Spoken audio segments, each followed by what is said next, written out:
नमस्कार, आप देख रहे हैं आज का मुद्दा और मैं हूं मनोज सैनी। आज का मुद्दा है कांग्रेस में फिर कलह। क्या मध्य प्रदेश कांग्रेस में सब कुछ सामान्य नहीं है? जी हां, ये कह सकते हैं। लंबे समय से देखने भी पा रहा है, लेकिन ये सवाल एक बार फिर सियासी गलियारों में गूंजने लगा है। पहले नेताओं के अलग अलग बयान और अब पूर्व प्रदेश महासचिव राकेश यादव का इस्तीफा कांग्रेस की अंदरूनी स्थिति पर सवाल खड़े कर रहा है। खास बात यह है कि राकेश यादव ने सिर्फ पार्टी नहीं छोड़ी, बल्कि सीधे प्रदेश अध्यक्ष जीतू पटवारी के नेतृत्व पर भी निशाना साधा है। ऐसे में सवाल उठ रहा, क्या कांग्रेस में फिर कलह सतह पर आ गई? हम क्यों कह रहे हैं, पहले इस खबर को देखिए, फिर इस पर चर्चा भी करेंगे। मध्य प्रदेश कांग्रेस एक बार फिर आंतरिक विवादों को लेकर चर्चा में है। पूर्व प्रदेश महासचिव राकेश यादव ने पार्टी से इस्तीफा देते हुए प्रदेश अध्यक्ष जीतू पटवारी की कार्यशैली और नेतृत्व क्षमता पर गंभीर सवाल खड़े किए हैं। राकेश यादव का आरोप है कि कांग्रेस जिन जनहित के मुद्दों पर सरकार को घेर सकती है, वहां नेताओं को खुलकर बोलने की अनुमति नहीं दी जाती।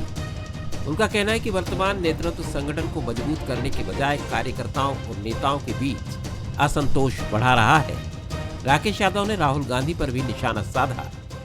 कांग्रेस के जो अध्यक्ष हैं जीतू पटवारी, जो कि अध्यक्ष पद डिजर्व नहीं करते हैं, लेकिन फिर भी अध्यक्ष हैं। अब सवाल ये है कि जो आपने आरोप लगाए, उस आरोप पे आप कायम नहीं हैं, उसके सबूत आप दे नहीं पा रहे हैं, तो आप बोल रहे हैं कि आप मीडिया से बात मत करो। राहुल गांधी जी वो धृतराष्ट्र हैं जिनने खुली आंखों पर पट्टी बंधी हुई है। उन्होंने कई दुर्योधन पैदा कर दिए हैं पूरे मध्य प्रदेश में, जो पूरी कांग्रेस खा गए हैं। राकेश यादव के इस्तीफे से बीजेपी को भी कांग्रेस पर हमला बोलने का मौका मिल गया है। बीजेपी का कहना है कि कांग्रेस के भीतर नेतृत्व को लेकर भरोसे का संकट गहराता जा रहा है और पार्टी के नेता ही अपने प्रदेश अध्यक्ष पर सवाल उठा रहे हैं। वहीं कांग्रेस इन आरोपों को सिरे से खारिज कर रही है। पार्टी का दावा है कि राकेश यादव को अनुशासनहीनता के कारण एक दिन पहले ही निष्कासित कर दिया गया था और अब उनके आरोपों का कोई राजनीतिक महत्व नहीं है। कांग्रेस का कहना है कि संगठन पूरी तरह एकजुट है और पार्टी अपने राजनीतिक एजेंडे पर मजबूती से आगे बढ़ रही है। प्रदेश अध्यक्ष जीतू पटवारी जी और प्रदेश प्रभारी श्री हरीश चौधरी जी जिस प्रकार से संगठन में मनमानी कर रहे हैं, उसी का नतीजा है कि कांग्रेस के जिम्मेदार लोग मुखर होकर के कांग्रेस पार्टी की नीतियों का विरोध कर रहे हैं। सिलसिला लगातार जारी है, इस्तीफे दिए जा रहे हैं, शोकाज नोटिस, कारण बताओ सूचना जारी की जा रही है। श्रृंखलाबद्ध मानो कांग्रेस के जहाज में छेद हो गया है और लोग कूद कूद करके बाहर जा रहे हैं।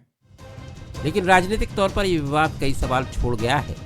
जब कांग्रेस 2028 के विधानसभा चुनाव और निकाय चुनाव की तैयारी की बात कर रही है, तब वरिष्ठ नेताओं की सार्वजनिक नाराजगी संगठन की एकजुटता पर सवाल खड़े कर रही है। अब देखना होगा कि कांग्रेस इस तथाकथित विवाद पर कब तक लगाम लगा पाती है। कांग्रेस में इस्तीफा होना ये बड़ी बात नहीं है, लेकिन उससे भी बड़ी बात है कि बीते एक सप्ताह से या इससे पहले भी हम देखें तो लगातार कांग्रेस के भीतर से ये आवाज आ रही है। निधि चतुर्वेदी ने भी एक पत्र जारी कर तमाम तरह के सवाल उठाए थे और उन्हें भी पार्टी से ऐसा कहा जा रहा है कि कारण बताओ नोटिस जारी किया गया। लेकिन इससे पहले भी अन्य चीज़ें भी आप देखेंगे और अब तो दिग्विजय सिंह की तरफ से भी कुछ खबरें और आ रही है। वो क्या है, वो चर्चा में आपके नज़दीक आ जाएगी। लेकिन अब वो 3 सुलगते सवाल जो चर्चा में नज़दीक रहने वाले हैं। राकेश यादव का इस्तीफा व्यक्तिगत नाराजगी है या बड़े असंतोष का संकेत? क्या निकाय और 2028 चुनाव से पहले कांग्रेस संगठनात्मक संकट से जूझ रही है?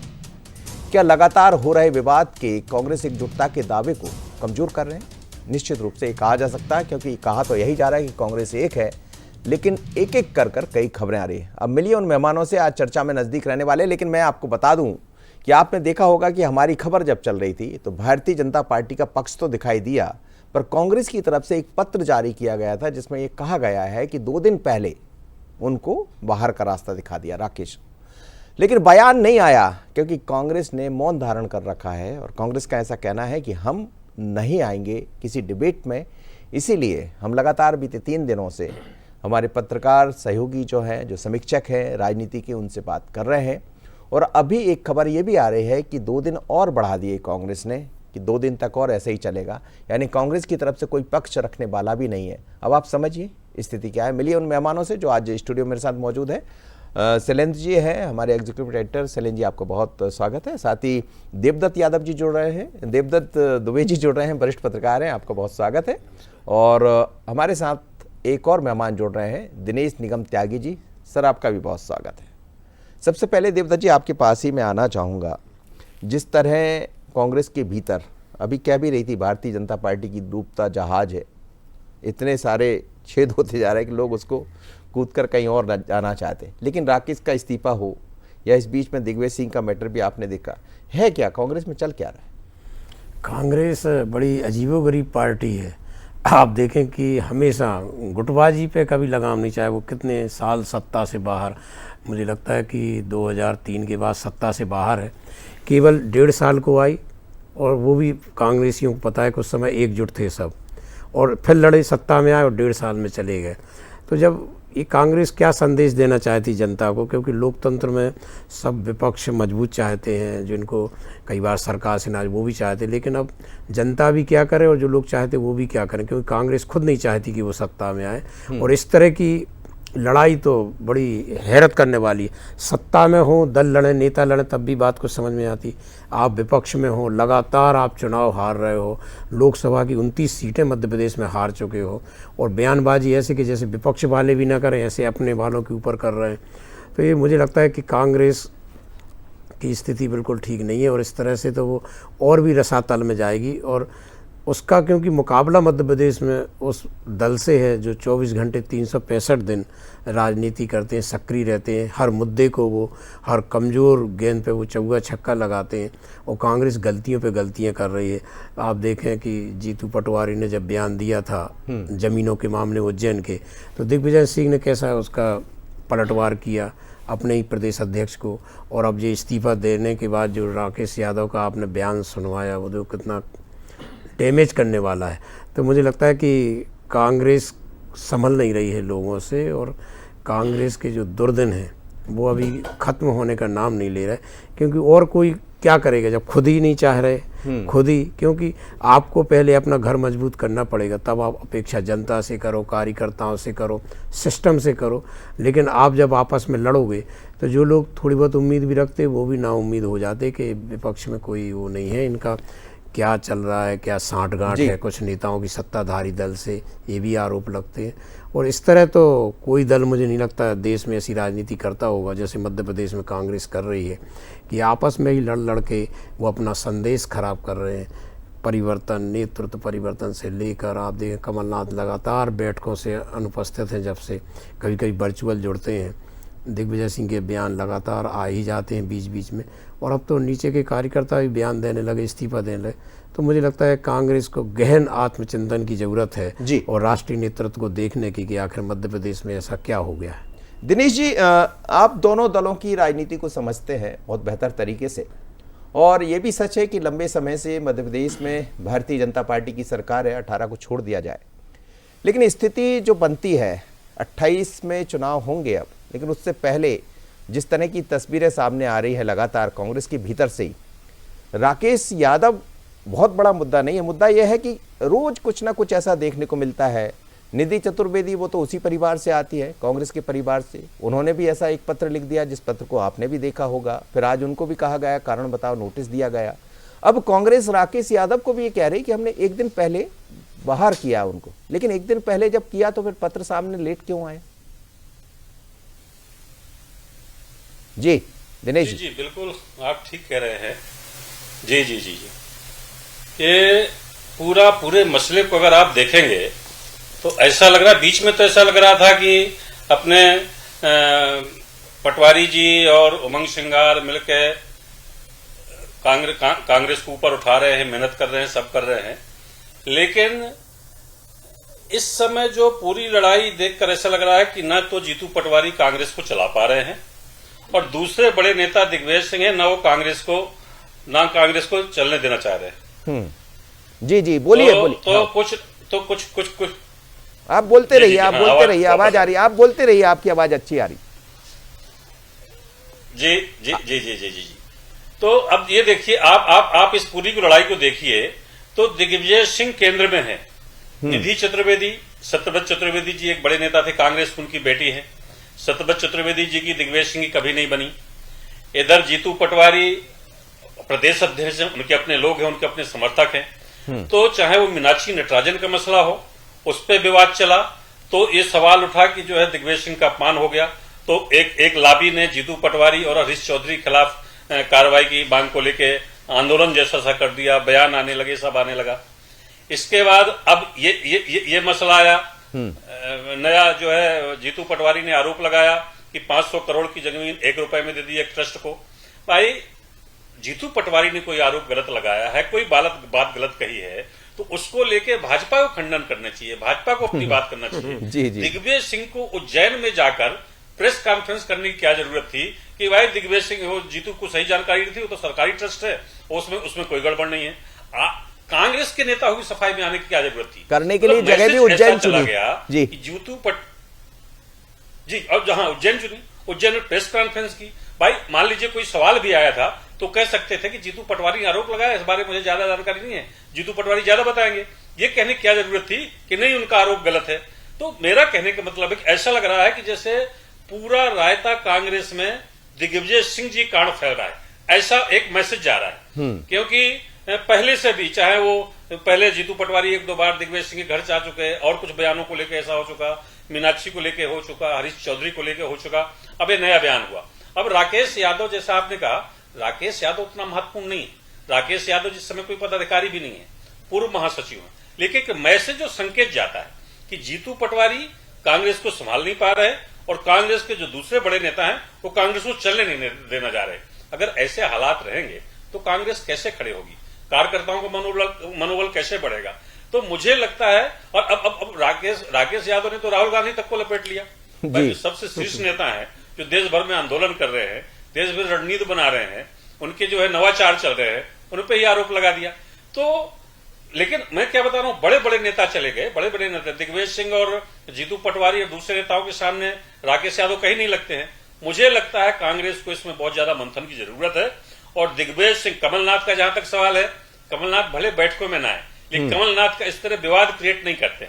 वो राज्यसभा के दावेदार थे, टिकट चाहते थे, अंतिम समय तक कहते हैं उनका फार्म भरा हुआ था, लेकिन राहुल गांधी ने हरी झंडी नहीं दी, वो शांत रहे, कुछ नहीं बोले। लेकिन दिग्विजय सिंह को छटपटा रहे हैं। सर शांत रहे, लेकिन कोई गया भी नहीं राज्यसभा। जी, कोई गया भी नहीं, ये बात भी सही है। ये जो ऐसे हालात बन गए, वो तो देखो, वो तो राजनीतिक निर्णय है, वो तो भाजपा साम दाम दंड भेद सब पूरे अपनाती है। भाजपा ने पहले से तय कर लिया, सोच लिया होगा क्या संभावना है, क्या हो सकता है, उन्होंने अपना ग्रुप का चल दिया। और मीनाक्षी जो है चली गई, नहीं आ पाई। लेकिन राज्यसभा जैसी एक सीट मिलनी थी, वो भी चली गई। अब विवाद पड़ा हुआ है आपस में। अब प्रवक्ताओं को बोल दिया कि चैनल में प्रवक्ता नहीं जाएंगे, क्या मतलब है, आपको पक्षी नहीं जाएगा। तो कांग्रेस करेगी, आप राजनीतिक दल हो। और जैसे भाजपा में कैलाश विजयवर्गीय ने मान लीजिए सीएम को पत्र लिखा, वो सत्ता पक्ष है, वो सत्ता पक्ष का अलग मसला है। और यहाँ जो है आप विपक्ष में हो, आपको तो एक एक कंकड़ ईंट पत्थर सब जोड़ के जो है संघर्ष करना है, खड़े होना है पार्टी को। तो कैसे चलेगा? मुझे लगता है इसमें कांग्रेस में बहुत ज्यादा चिंतन की जरूरत है। चलिए सर, लौटता हूं मैं। ज्यादातर बड़े नेताओं को अपने विचार करना चाहिए। जी बिल्कुल विचार करना चाहिए। और शैलेंद्र जी, आप क्या देख रहे हैं? दिग्विजय सिंह यदि केंद्र में भी है, तो केंद्र में है तो ये तो सब जानते हैं कि मध्य प्रदेश की कांग्रेस ऐसी नहीं है कि आप पुराने नेताओं को दरकिनार कर दें। गलती कहाँ हो रही? राकेश यादव जिस तरह के गंभीर आरोप लगा, आरोप बड़े गंभीर है। देखिए, वो बड़े हैं छोटे हैं अलग मुद्दा है, लेकिन कांग्रेस के नेता है, लगातार कांग्रेस से जुड़े रहे। ये तो है नहीं कि बीजेपी से आके कांग्रेस में आए, वो पहले से कांग्रेस से जुड़े रहे। और जो आरोप है उनमें बड़ी गंभीरता दिखाई देती। तो ये बता रहा है कि सब कुछ ठीक नहीं है और राकेश अकेले नहीं है, ऐसी बहुत सारी फहरिस्त दिखाई दे रही। बिल्कुल, देखिए ये राकेश यादव का जो मसला है, इसमें 2 चीज़ बड़ी महत्वपूर्ण है मनोज जी। एक तो इसकी टाइमिंग, और दूसरा जिस बिंदुओं को उन्होंने उठाया प्रेस कॉन्फ्रेंस में और जिन मुद्दों के जो वजह बताई उन्होंने कांग्रेस छोड़ने की, वो दोनों बड़े महत्वपूर्ण हैं। और अगर हम दोनों को डिकोड करें, हम इसकी टाइमिंग को और जो कंटेंट उन्होंने दिया आज प्रेस कॉन्फ्रेंस में, उसको डिकोड करें तो सारी राजनीति आपको समझ में जाएगी। देखिए, मध्य प्रदेश में 2 पैरेलल पॉलिटिक्स चल रही है इस समय। एक तो कांग्रेस वर्सेस बीजेपी की है, जो मुद्दा कांग्रेस उठाना चाह रही है, जमीन का मुद्दा हो या दूसरे जो मीडिया के थ्रू आए वो। और दूसरी एक राजनीति चल रही है कांग्रेस के अंदर जो पैरेलल पॉलिटिक्स है, और वो कहीं ना कहीं कनेक्ट होती है बीजेपी से। तो अब देखिए ये राकेश यादव का पूरा कंटेंट जैसे कि आप बता रहे थे जी, कि जो बड़े स्पेसिफिक उन्होंने मुद्दे उठाए, ऐसा लगता है बड़ा स्क्रिप्टेड है। उनकी पूरी प्रेस कॉन्फ्रेंस आप देखिए, पूरी स्क्रिप्टेड लगती है। जिस तरह से जीतू पटवारी पर उन्होंने आरोप लगाया, जिस तरह का आरोप उन्होंने प्रदेश प्रभारी पर लगाया, और जिस तरह से संगठन महासचिव पर लगाया, तो ये तीनों चारों नेताओं पे जो खास जिम्मेदार पद पर है, और राहुल गांधी पर सबसे बड़ा आरोप जो लगाया, तो वो बड़ा स्क्रिप्टेड लगा। और टाइमिंग इसलिए महत्वपूर्ण है क्योंकि कहीं ना कहीं उस मुद्दे को डिबेट करना है जो बीजेपी के खिलाफ बनाने की कांग्रेस कोशिश कर रही है। और फिर बात आ जाती है दिग्विजय सिंह को, शाम को खबर आ जाती है दिग्विजय सिंह पदयात्रा पर निकलेंगे उज्जैन से लेके। तो आप पूरे दिन का एनालिसिस करें, इस टाइमिंग का एनालिसिस करें और उन बिंदुओं का एनालिसिस करें जो प्रेस कॉन्फ्रेंस उन्होंने कहा, तो आपको पूरी पॉलिटिक्स समझ में आ जाएगी। दिग्विजय सिंह का पदयात्रा पर निकल रहे हैं, वो महत्वपूर्ण, उससे ज़्यादा महत्वपूर्ण बात वो उन्होंने कही। अच्छा, इसमें एक चीज़ और आपने देखा, एक वीडियो और आज अभी मैं थोड़ी देर पहले ही देख रहा था, जीतू पटवारी साइकिल से चल रहे हैं, वो भी जिक्र कर रहे हैं अयोध्या से राम अयोध्या तक जाने की, महाकाल से। लेकिन दिग्विजय सिंह जी ये कह रहे हैं ये मेरी पूरी यात्रा गैर राजनीतिक है। वही सबसे महत्वपूर्ण है इसमें, कि पार्टी का झंडा नहीं रहेगा, कार्यकर्ता शामिल हो सकते हैं अगर जिनकी आस्था है राम में। तो ये देखिए कहाँ जा रही है कांग्रेस। जीतू पटवारी को पता नहीं है दिग्विजय सिंह क्या कर रहे हैं। दिग्विजय सिंह की अपनी अलग लाइन है, राकेश सिंह का इसमें इस्तीफा आ जाता है, और वो जो बातें उठाते हैं बड़ी स्क्रिप्टेड लगती हैं कि कहीं ना कहीं से कुछ गाइड हो रहे हैं। तो ये, और उनका पुराना भी इतिहास है, वो किसके करीब रहे हैं, तो वरिष्ठ वर्सेस कनिष्ठ है क्या, जीतू वर्सेस दिग्विजय है क्या, ये सारी चीज़ें आप भरपूर मौका दे रहे हैं। इतने वर्सेस हो गए कि समझ ही नहीं आ रहा कौन सा वर्सेस किसके साथ। और ये सही बात है, अभी जैसे कि दोनों वरिष्ठ हमारे साथी बोल रहे थे कि कहीं ना कहीं केंद्र में दिग्विजय सिंह है, और राकेश यादव के भी मामले को वहाँ से कहीं ना कहीं हमको कनेक्ट करना पड़ेगा। लेकिन इस पूरी लड़ाई में आप देखिए कांग्रेस किस तरह से कमज़ोर पड़ रही है, और बीजेपी घिरकर भी बाहर निकल आई मुद्दे को, और मुद्दा कांग्रेस बन गई फिर एक बार। चले थे देवदत्त जी बीजेपी को घेरने, लेकिन खुद अपने ही घर में घिर गए, और ये पहली बार नहीं है। और आप देखिए बहुत लंबा वक्त है, आप लगातार 20-25 साल से सत्ता से बाहर है, उसके बाद ये स्थितियां निर्मित हो जाती है, जैसा सैलन जी बता रहे थे, दिनेश जी बता रहे थे। लगता क्या है, इसका रास्ता क्या है कांग्रेस के पास? अब कांग्रेस ये भी कह रही है कि मीडिया हमारी बातों को नहीं दिखाता। भाई बात आपकी तरफ से आ रही तो हम उनकी बातें तो दिखाएंगे, यदि बीजेपी की बात है तो वो भी दिखाते, पर आपकी तरफ से कोई बोलना नहीं चाहता। हम तो चाह रहे थे कि आज राकेश ने इस्तीफा दिया तो कोई उनकी तरफ से बयान आए, वो कुछ कहते, लेकिन कोई बयान नहीं, एक पत्र जारी जरूर कर दिया। देखिए राजनीति में संवादहीनता सबसे खतरनाक होती है। संवाद हमेशा होना चाहिए। संवाद जो खत्म करता है मतलब उसके तर्क नहीं है, तीर नहीं है, तुक्के नहीं है, उसके पास कुछ नहीं है। तो कांग्रेस संवाद से ना बचे। संवाद तो उसको ज़्यादा करना चाहिए, सड़क पे करना चाहिए, टीवी चैनल में करना चाहिए, हाउस के अंदर करना चाहिए। संवाद ही तो विपक्ष की ताकत है। और कांग्रेस मुझे वही लगता है कि खुद वो नहीं चाह रही है कि कुछ अच्छा कर पाएँ, क्योंकि जिस तरह की उसके जो कार्यक्रम चल रहे हैं, जिस तरह की योजनाएं चल रही, कुछ समझ ही नहीं आ रहा कि इनको सत्ता में कभी आना नहीं है, क्या भाजपा से अच्छी सेटिंग हो गई, क्या हो गया। क्योंकि आप कौन सा कार्यक्रम यदि जीतू पटवारी करें और मीडिया ना दिखाए, मीडिया तो चाहता ही है कि भाई आप कार्यक्रम करो, हम दिखाएं। कुछ चीज़ों में हो सकता है कुछ थोड़ा बहुत हुआ हो, लेकिन इससे पूरी मीडिया में मुझे लगता है दूरी बना लेना है, मौन कर लेना। आप तो खूब मुखरता दिखाओ, खूब बोलो, चिल्लाओ, तो जब मीडिया दिखाई गई और इतने मुद्दे हैं आपके पास, क्यों नहीं आप उन पर बोल। बात यह है कि आप आपस में लड़ रहे हो, आप एक बयान देते हैं, दूसरा उसका खंडन करता है, तो आप डर गए कि हम आज बोलेंगे कल तीसरा ना खंडन कर दे, तो आप अपनी बात मीडिया पे मत थोपो। मीडिया क्या करेगा, मीडिया दिखाएगा। और कांग्रेस यदि अभी नहीं तो कभी नहीं की स्थिति में है। यदि इस बार वो सत्ता में नहीं आई तो उसकी बिहार और यूपी जैसी स्थिति हो जाएगी मध्य प्रदेश में, क्योंकि आप लगातार सत्ता से बाहर, कार्यकर्ता टूट रहा है, आपके संगठन चरमरा रहा है और आप एकजुटता नहीं दिखा रहे। इस समय एकजुटता की ज़रूरत है। मैंने पहले भी कहा था कि इनके पास सब तरीके के रिजल्ट हैं। यदि 2018 के पहले एकजुट हुए कमलनाथ के नेतृत्व में तो आप सत्ता में आ गए थे 15 सालों के बाद ही सही, और इसके बाद आप लड़े तो 1.5 साल बाद सत्ता से बाहर ही हो गए, और तब से लगातार गुटबाजी की जो शिकायतें हैं वो आम हो रही। सड़क पे आप लड़ रहे हो, तो जब तक आप अपना घर ठीक नहीं करोगे, मुझे नहीं लगता है कि कांग्रेस की कोई उम्मीदें बनती दिखाई देती हैं। और उनके लिए एक ही रास्ता है कि वो पहले नंबर एकजुट हों, अपने गले से कोई ख़त्म करें, फिर जनता से, मीडिया से सामना करें।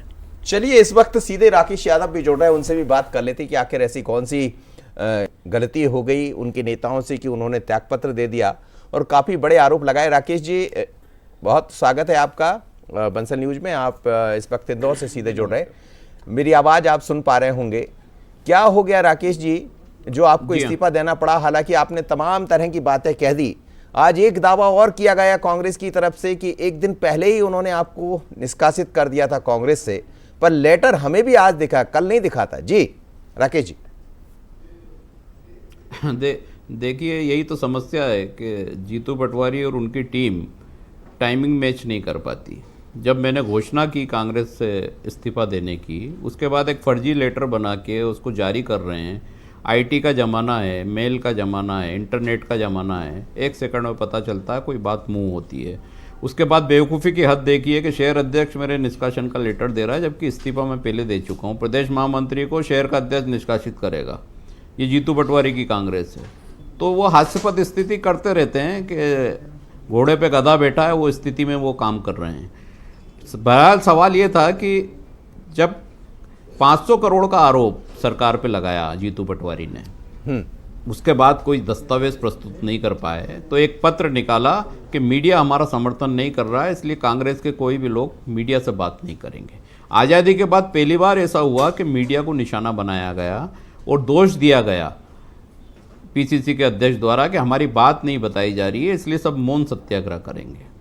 मैंने सवाल पूछा कि भाई मीडिया की डिबेट में हम जाते हैं, कांग्रेस का पक्ष रखते हैं, वो तो हम लगातार रख ही रहे हैं, मैंने रखा भी इन दोनों दिनों में। तो मुझे नोटिस दे के कांग्रेस से निकालने की बात की गई, जो सुबह आज एक अखबार में खबर छपी। और उसकी मूर्खता की हद देखो जीतू पटवारी की कि एक पत्र जारी कर रहा है कल की दिनांक में। तो ऐसे कांग्रेस चलाएंगे ये हरीश चौधरी और जीतू पटवारी। इस तरह से राहुल गांधी को तो धोखा दिया ही है इनने, और हो सकता है राहुल गांधी भी आंख पे पट्टी बांध के धृतराष्ट्र बन गए हों और ऐसे दुर्योधन पैदा कर दिए हैं मध्य प्रदेश या अन्य स्टेट में, जहाँ कांग्रेस का बंटा ढाल लगातार कर रहे हैं। अगर मेरे जैसे व्यक्ति को जो लगातार 30-35 साल से कांग्रेस। राकेश जी वही मैं जानना चाह, कब से आप कांग्रेस से जुड़े? आप वो तो है नहीं जो भारतीय जनता पार्टी से कांग्रेस में आ गए होंगे, और कांग्रेस के मुझे लगता है बड़े सीनियर लीडर रहे, मैं इंदौर में रहा भी हूँ। लेकिन ऐसा इतने वर्षों में कांग्रेस में परिवर्तन 35 साल से जी जी जी जी एनएसयूआई से लेके यूथ कांग्रेस से लेके सभी पदों पे मैं रहा और सभी नेताओं के साथ मैंने काम किया है। लेकिन पहला इतना वर्स्ट अध्यक्ष जिसको कचरा बोलेंगे मैंने देखा मध्य प्रदेश में, जिसने कांग्रेस का सुपड़ा ही साफ कर दिया। नहीं, आपको नहीं लगते होंगे, आपको बेहतर लगते होंगे। मैं तो जो अंदर रहा हूँ तो मुझे मालूम है कि चेहरे कैसे हैं, है ना। सिर्फ क्रीम लगाने से, मोबाइल हाथ में ले में, गाड़ी पे हाथ हिलाने से राहुल गांधी बदन में आ गए वो दिखाने से नेता नहीं बनता है। ऐसा होता तो अपनी विधानसभा से 50,000 वोटों से जीतते। ये तो सब सच है, सबको पता, आपको भी पता। और अब ये स्थिति है कि पार्षद का चुनाव लड़े तो वो भी नहीं जीत सकते इंदौर से। आप बात कर रहे हो मध्य प्रदेश में सरकार लाने की, फर्जी आरोप लगा रहे हो बिना दस्तावेज के, और हम बोल रहे हैं तो हमें बोलने से रोक रहे हो, नोटिस दे रहे हो। तो आप क्या हो? मीनाक्षी नटराजन का चुनाव, नामांकन गलत भरा इसलिए खारिज हो गया। ये आपको लगता नहीं कि 5वीं क्लास के बच्चे को हमने अध्यक्ष बना दिया जिसको एक नामांकन फॉर्म भरवाना नहीं आता, वो कांग्रेस की जिम्मेदारी उठा रहा है। इसके पहले अक्षय बम का कांड करा, उसके बाद मुकेश मल्होत्रा का कोर्ट में केस नहीं लड़ा, तमाम मामले हैं, विजयपुर की जीत हार में बदल दी। तो ये सब किसने करा? आप व्यापार कर रहे हो बैठ के उस पद पे, कांग्रेस को लाभ नहीं दे रहे हो, आप धंधा कर रहे हो। तो बिजनेस करने के लिए तो प्रॉपर्टी ब्रोकर का कार्यालय खोल लेते, पीसीसी में बैठने की क्या जरूरत है? तो इस तरह के धंधेबाज लोग पदों पे हैं, ये बातें जो आरोप आप लगा रहे हैं, क्या ये बातें राहुल गांधी जी तक नहीं पहुंची होगी आप जैसे नेताओं की तरफ से? राहुल गांधी जी तक मैंने मेल पे सारी चीजें भेजी। मीनाक्षी नटराजन के चुनाव की हकीकत जो मैं भी आपको शब्दों में नहीं बता पा रहा हूँ, वो लिखित में भेजा कि ये कांड करा है इस व्यक्ति ने, कुछ भी नहीं हुआ। तो थोड़ा अरे सोच समझ के कराना। नहीं, अभी तक तो बीजेपी कह रही थी मीनाक्षी नटराजन के मामले में, मीनाक्षी नटराजन के मामले में कांग्रेस की तरफ से आरोप लगा। अब तो कांग्रेस की व्यक्ति, कांड क्या है थोड़ा सा बता दीजिए। हाँ, कांड ये है कि जीतू पटवारी का नेतृत्व विधायकों को भी स्वीकार नहीं है। 10 से ज़्यादा विधायक क्रॉस वोटिंग करने की स्थिति में थे। हरीश चौधरी, जीतू पटवारी ने प्लान करा कि कुछ भी हो इसको नामांकन में खेल खत्म कर दो तो हम बच जाएंगे। कोशिश वही हुई और उसमें वो सफल हो गए। तो ये सबको दिखता है, सबको समझ में आता है, ऐसा नहीं कि समझ में नहीं आ रहा है। इतना मूर्ख कोई नहीं है मध्य प्रदेश में जो इनकी गतिविधियों को समझ नहीं सके। अक्षय बम में सेकंड नामांकन नहीं भरा, मीनाक्षी नटराजन में नहीं भरा। क्यों नहीं भरा भाई? बीजेपी ने 24 का चुनाव लड़ा था, राज्यसभा में सेकंड नामांकन भरा था, नाम वापस लिया था। आपको पता है कि बीजेपी पूरी ताकत से इस सीट के लिए लगी हुई है, उसके बाद भी आप ये लापरवाही या राकेश गलती जी- बता रहे हो, तो आप उस पद को डिजर्व ही नहीं करते हो, उस राकेश पद जी, पे आप- रहने लायक नहीं हो, आपको तत्काल इस्तीफा देना चाहिए। राकेश जी, आप इतने सीनियर लीडर हैं, 35 साल जी। से कांग्रेस से जुड़े रहे हैं और कांग्रेस एक बुरे दौर से गुजर रही है। ऐसा कहा भी जाता है कि जब दौर बुरा होता है तो पार्टी के साथ खड़े हो जाना चाहिए, लेकिन आपको क्यों ऐसा लगा कि मैं त्यागपत्र दे दूं? मैं तो पार्टी के साथ ही खड़ा था। मुझे निकालने का आदेश किसने दिया? जीतू पटवारी ने। क्यों दिया? अपने आरोप साबित नहीं कर पाए तो मैंने सवाल पूछा कि भाई मुख्यमंत्री पे आरोप है तो दस्तावेज तो दो। हम भी करते हैं ना डिबेट में, हम भी घेरते हैं। तो एक लेटर निकाल दिया, कोई डिबेट में भाग नहीं लेगा। तो इन्होंने मुझे लेटर दिया कांग्रेस से बाहर करने का, तो मैं कोई धंधा थोड़ी कर रहा हूँ कांग्रेस में, ये तो धंधा कर रहे हैं। इनकी तो रोजी रोटी जुड़ी है, इनकी दुकान बंद हो जाएगी, काम इनको प्रशासन कोई सहयोग नहीं करेगा। पद पे रह के ये तो पैसा कमाने का काम करते हैं ना, ऊपर तक पहुंचा रहे हैं, केसी वेणुगोपाल तक। हरीश चौधरी को पैसे दे रहे, कहां से देंगे? और मैं तो वो धंधा नहीं करता हूं, तो मुझे क्या फर्क पड़ना, मैं कांग्रेस में रहूं या नहीं रहूं। मैं जितनी बात करता हूं तो मैं करता रहूंगा। तो अब क्या बीजेपी में जाने की तैयारी है राकेश जी? मेरी कोई दुकान थोड़ी बंद हो रही है। अब क्या बीजेपी में जाने की तैयारी है? नहीं, मेरी किसी से कोई बात नहीं हुई है जी। मैं आपको स्पष्ट बता रहा हूं, मेरी किसी से कोई बात नहीं हुई है। और अगर इस देश में मैं रहता हूं, मुझे कहीं भी लगेगा कि मैं यहाँ कंफर्टेबल हूं तो मैं काम करूंगा। कौन रोक सकता है मुझे? चलिए, बहुत धन्यवाद, आप मेरे साथ जुड़े। बल्कि आप ऐसे लोगों को पक्ष उजागर करना बहुत जरूरी है और मैं लगातार करता रहूंगा। चलिए, मुद्दा आज राकेश यादव जी को है, उन्हीं से जुड़ा हुआ मुद्दा था, लेकिन पूरी कांग्रेस पर ये बात आगे चल पड़ी। बहुत गंभीर आरोप है। शैलेंद्र जी, देवदत्त जी और दिनेश निगम त्यागी जी भी मेरे साथ जुड़े हैं, आप सभी सुन रहे होंगे। ये बात हम नहीं कह रहे थे, खुद राकेश यादव यहाँ आए और उनकी बातों को हमने सुना। आप सबने भी अपनी अपनी बातों को रखा। अब तैयारियां, ऐसा कहा जा रहा है कि दोनों दल 2028 की तैयारी में लग गए, लेकिन 28 से पहले कांग्रेस के भीतर से जिस तरह की आवाजें आ रही है, जो तस्वीर दिखाई दे रही है, क्या उससे लगता है कि आगे तकदीर सुधरेगी?